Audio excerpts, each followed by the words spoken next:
Hi, this is Caroleeena, and I'm going to throw dignity to the wind and show you and teach you a move that I call the butt flosser. Here's what it looks like. I'm going to try to do as big as I can with my low ceilings.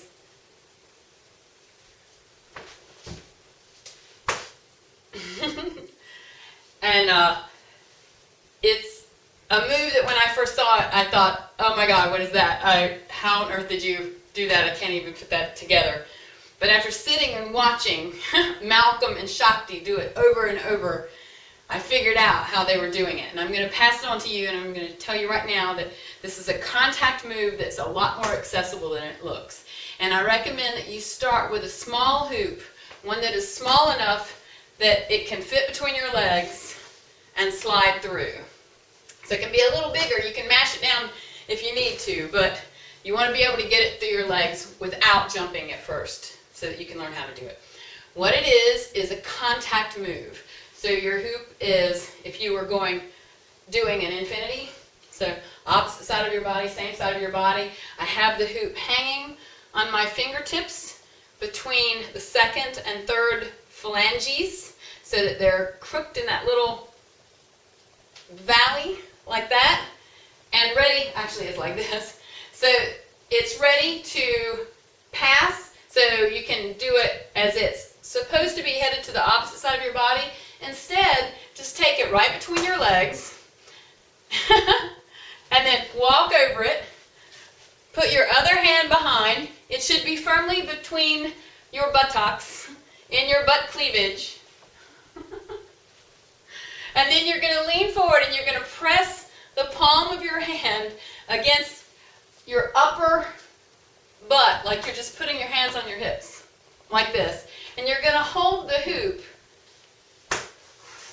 against it so that it runs in a straight line. And then once you can get it running up your back, then you can decide which side of your shoulder you want it to come off. It can go to the left of your head and come off on the left side, or it can go to the right and come off on the right side. So I can either do a couple of these first, or I can go straight into this. I'll turn this way so you can see. So my index finger is along the edge of my hoop to help direct it, and I'm going to direct it straight to here. And then I'm going to take a few little steps forward and pull it against my back, roll it, and catch it as it comes over my shoulder with my hand on the outside of the hoop. So now I'll show you from the back side. So your hoop is coming forward, you direct it into the middle, take your few little steps forward, pull your hand to the back, small of your back, let the hoop go, and it will come over one of your shoulders and you grab it as it goes over.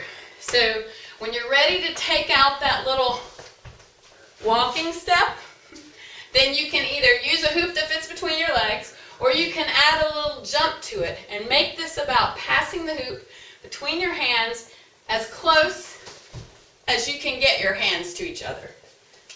So from the front, finger extended, take them as close as I can get them, and then hand to my back. Same thing here, index finger extended, out between my legs as close as I can get them, and to my back. So once you've got that, and you'll get it faster than you think, because being able to hold it against your back so that it has no choice but to go between your butt cleavage, that's half the thing right there. A little troubleshooting is that your hoop has to be upright, so it can't be kind of sideways. It's got to be in the butt cleavage. So, and then when you take it up, it should be going in a straight line, so it would go straight up your spine and by your ear. So once you've got that, you can make it look bigger and stuff by jumping over it, and eventually if you just practice jumping and passing, then you can get your jump higher and higher, and it comes really like all jumps from relaxing and then pushing up with both the feet and the knees at the same time. So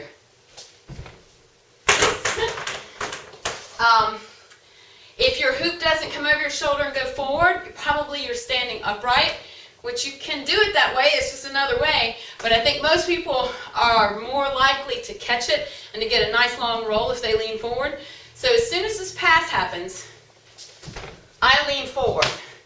And then I go ahead and I don't try to grab the hoop when it's just coming over. I take my arm as soon as I let go, out, and I wait for it to come to me out here. You can even get it so that it'll run right down your arm and into it on its way out there.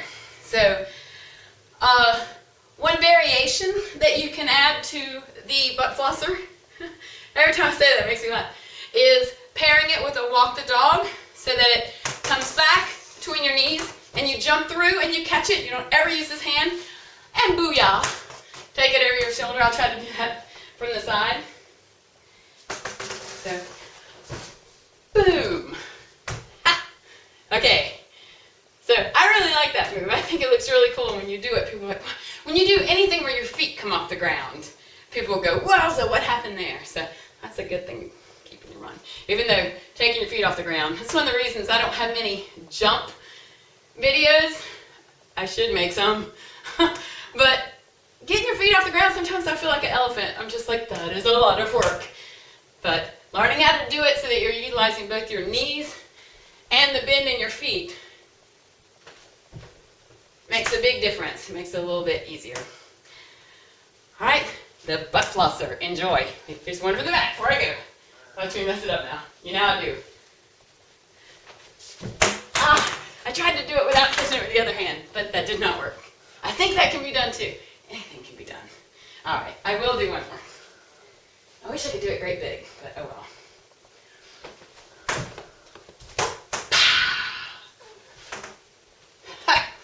well.